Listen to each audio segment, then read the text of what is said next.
As the Ebola outbreak continues to worsen across the globe, some of the nation's leading experts on infectious disease are meeting right here in Rhode Island. Our in-depth coverage continues now, live from Providence with Eyewitness News reporter Sean Daly. As the Ebola crisis rages on in West Africa with fortunately only limited impact here in the U.S., we checked in with an infectious disease doctor here in Rhode Island. This is the 8th annual Vaccine Renaissance Conference at Hotel Providence.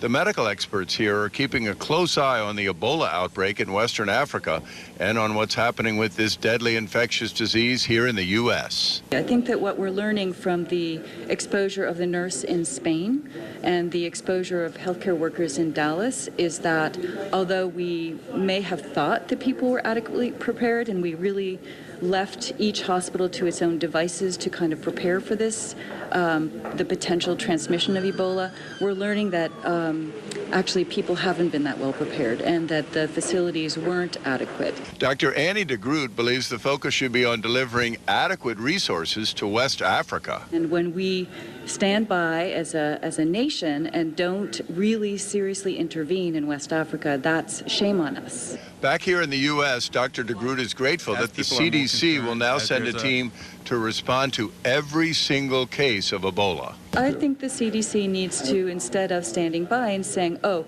they screwed up after the event happens, they need to be present so that if there are breaches in the protocol, the CDC is observing that and correcting it before it goes too far.